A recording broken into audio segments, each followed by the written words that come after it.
we are. I just want, some of you who've known me a long time, which is practically everybody, I like to cast magic wherever I go. And in order to cast magic, you must have a magic wand. So here it is. We are now encompassed in a glorious moment of love. One of my favorite poets is Rumi, of course. And he said, love is the bridge from us to everything. And if you just look around, and as you're looking at other people who are in this room, think in your head, I'm glad you showed up. I'm glad you made it here tonight. So just do that, just look around, and as you do your head, glad you're here, glad you made it, glad you're here, glad you made it, you showed up. Because you see, the thing is, I had to keep showing up. This book took me 12 years to write. And the reason it took me 12 years to write is that it started out as a self-help book. Because I like to teach. That's what I did starting at age 22. And I thought teaching was what I should write about because I'd run this company that taught people with type 1 or type 2 diabetes to be endurance athletes. And I was pretty good at teaching. And then I had this editor who happens to be here. And she read what I had written and she said, every time you teach, you get a little boring. And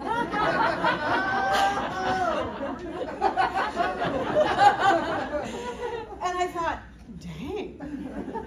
And her advice was, maybe you ought to do memoir and tell more personal stories. I'm like, oh, geez. I have to tell about the sexual abuse I experienced as a child. I have to tell about the 3 or more suicide attempts that I've made. I have to tell about the bankruptcy I filed.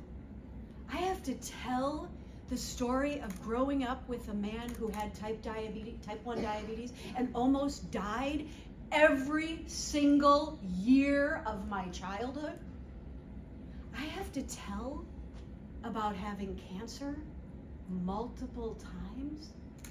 Who wants to hear about that? That's boring. Well, it turns out it's actually not. Turns out that's what actually makes me human. It's what bridges me to the entire rest of the world. Because as humans, we suffer. We all have some burden that we deal with, that we manage, that we walk with. It's just we're somehow trained not really to ever talk about it. We just show up. And thankfully, I am really grateful that I learned kind of early to hear my inner wisdom. I was pretty dissociated and pretty not connected to my body in any meaningful way as a child because it wasn't safe to be in my body. And when I got to be about 30, the endocrinologist said, "You're on the fast track to death." I was like, great. What can I do about that? And she said, I really don't know. I said, I'm going to find a new doctor. So I did. And one of the key things is that I learned that I needed to actually get in my body. And it turns out I don't have a lot of athletic talent. I'm not fast, like a couple of really fast people we have in this room. In fact, I'm a 12 to 13, sometimes even 14-minute miles of running. And it takes me about 8 to 9 almost hours to do a 100-mile bike ride, but I've done a lot of them because I like biking and I love running, which I didn't discover till a few years ago. And it turns out that moving your body requires that you get in your body. And when you get in your body and you listen and you hear the message that your body has for us is your whole life improves. Like, it's like, oh, there's a lot of wisdom in this body. And I learned to actually love this body in all of how it is, in all that it has suffered. And it turns out that actually I have something to offer because of that wisdom. And yeah, exactly. And over the years, with lots of really good editors, I crafted a map. And I found a publisher. And turns out I met Asul in 1996. And he said he read it, so I had switched from self-help to memoir. And then Asul read it and he said, "This is self-help." I was like, really? That's what I wanted. And he said, yeah, well, let's just work on it a little bit. Let's just kind of craft this, let's move it around, and you have a map. And I was like, dang, I love maps. As you'll know, I show up to all my runs with a map. I'm like, yeah, where's the map? Where are we running today? And that's what I offer in this book. And one of my early teachers, who was a therapist, who held space for me to do holotropic breath work, her partner, who also shared and held space for me, he came up with the name Extreme Healing. Because the idea is that there's nothing halfway about me. I'm extreme. So true, right? Right? And my mission in this life is to heal. And I chose this life before I even got here.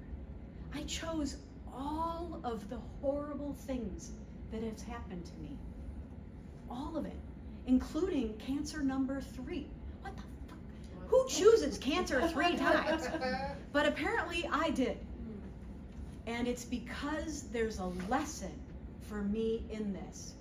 And one of the deepest lessons is to really feel the love that is here for all of us, including me. So in the book, I take you on a journey. I talk about how you find motivation, how you find inspiration, how you examine and confront your fears, how you move through those fears, how you craft a team around you. There's nothing we do in this lifetime alone. So many of you, how many of you know me from running? Yeah, how many of you know me from biking? Woohoo, there's some good biking people, yeah? How many of you know me from triathlon? Yep, exactly. So those connections really matter, and you do them together. So that's part of what's in there, and you'll have fun reading it. Now here's the deal. I'm gonna play the cancer card. And how many of you got the email that I sent out today telling you about in the 99-cent book? Yes, good, go. So if you open your book, there is a little tiny card that has a QR code. Oh, apparently I don't have one in here. But it's a tiny little card that looks like this, and that QR code will take you to Amazon, where you can buy my ebook for 99 cents. And I want you to do that, which is sort of a little bit, all of you have supported me by buying this book a year ago. And what you do is buy it on Kindle, and you do not actually have to have a Kindle. You do not have to like Amazon, because a number of you probably don't. Ara, how easy was it? It was very easy. Yep, Ara doesn't like Amazon. She doesn't have a Kindle, and she was able to buy it for 99. It was $1.08, I think, with the tax. And then you can write a review. And Ara wrote a review today. Woohoo! So my goal is that 25 of you will write a review by Monday, which is kind of intense. Monday. I like a deadline. Monday. How long does it have to be? It can be a few sentences. And then you're wondering, well, I haven't read the book by Monday. Here's the deal. I'm going to set my timer right now for 3 minutes. Oh my God. And no, here's what you're gonna do. Here's what you're gonna do. I have my reading glasses. You are going to read for 3 minutes right now. Get your book out. Get your book out. And I'm going to tell you where to read. Okay? So, choice number 1, read the table of contents and pick anything that looks good to you. So, anything you want is choice number 1. Choice number 2, page 50. There's a good little story on page 50. It's about why survivors are good endurance athletes. Option number 3 is page 249. And that is the story of how I chose this life. Oh yeah, some good options, I'm telling you. So those are your 3 options. And I'm going to set my timer for 3 minutes. And a lot of people in here are educators, so you know about silent sustained reading. Oh.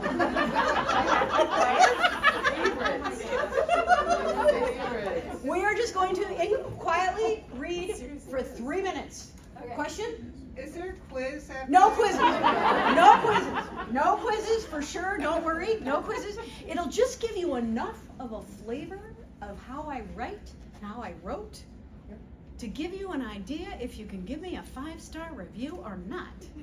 I'd be okay with 4. Even 3 would be better than nothing. All right, 3 minutes. Here we go.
Isn't it amazing how much you can read in 3 minutes? So my hope is that reading for 3 minutes gave you an idea of what's in this book. And my hope is that you are willing to write a review by Monday. And yes, I will send you a lot of emails. One of the things my publisher Azul told me today is that I have to get a commitment to bug you. Okay? So here's what I'm wondering. If you are willing for me to bug you from now till Monday, raise your hand and I'm going to take a picture. You want to stand with them? I love it. All right, we'll be right up. Yep, you got him. Doug's done a lot of marathons, and we're type 1 buddies. Yep, good stuff. So the thing is, the reason that the reviews matter is it boosts my sales, which then translates to one of my goals with this book. So the goal for me of this book is to inspire people who aren't really athletes to become athletes and to think of themselves as athletes instead of victims of their life circumstances. So it's a mental shift from I'm a victim of what has happened to me, or I'm a creator to what I can make out of my life in spite of what has happened. And that's what athletics for me has done. That's why I'm so committed to calling myself an athlete. And when I got this third cancer diagnosis on October 11th, I said to myself, I am an athlete. And I have to take these really weird pills that just shut down all estrogen in my body. Turns out estrogen's kind of handy. Even those of us who are postmenopausal, estrogen's kind of nice. It lubricates joints, it helps you sleep. I'm not doing either of those very well since being on this, but I took one of these stickers and I stuck it on the letrozole pills. So every time I take one of those pills in the morning, I say to myself, oh yes, I am an athlete who is starving those cancer cells into oblivion. So it's visualization and the identity that I am an athlete who takes charge. And my endocrinologist and my oncologist, who don't actually officially know each other, but they do communicate, both of them said it's entirely possible that I have had this cancer in my body festering for the last 5 to 7 to 10 years. Anne, where are you? You heard her say that. I did. I'm the witness. And it was like, really? And she's like, yeah, but you're so healthy. Because, I mean, who else is, I am really healthy. And she's like, you keep doing everything you've been doing. And it turns out in the last 2 years, I went from having osteopenia to having completely healthy bones because of all the running and all the weightlifting. So you can turn around everything. You just have to make a decision to move forward in that way. So share the book with whoever you think needs to get moving. I know a lot of you are athletes already here, and you probably know some people who maybe aren't, that you wish they would get moving. I was at the post office because I had to mail 113 sets of books because there were 200 of you who were my backers. Thank you. Thank you. I know. Amazing. And I went to 3 different post offices because I didn't want to block the line with all my books because I like to be nice to the other people waiting in line at the post office. So I had one of the books out, and the post person who was checking them all in, she's like, oh, these are all books. I'm like, media rate, much cheaper. And she said, well, what's your book about? So I started telling her, and then all the people in line behind me, because there were a lot of people in line, were like, oh, I need that book. And they all took a picture of it, and they said, oh yeah, I said, it's 99 cents tomorrow on Kindle. And they were like, oh, I'm gonna get it. I'm going to share it with all the people I need. And I was like, okay, I'll just go to the post office and sell books. You just never know. So I got the picture of you. I will send lots of reminders. And it's not, the first 25 who send me a screenshot of your review will get to go to a special Zoom call with me where we'll talk in a small group. That's your reward. You gotta have rewards. All right. Program is done. So in the spirit of love, before you leave, get a minimum of 5 hugs. And Charlene, for you, 1. Okay. All right. Thank you, everybody. Woo-hoo! So that's the end. Mix and mingle. Have fun. We made it. Thank you. So yeah, just mix and mingle, and have some more snacks. Finish all the snacks.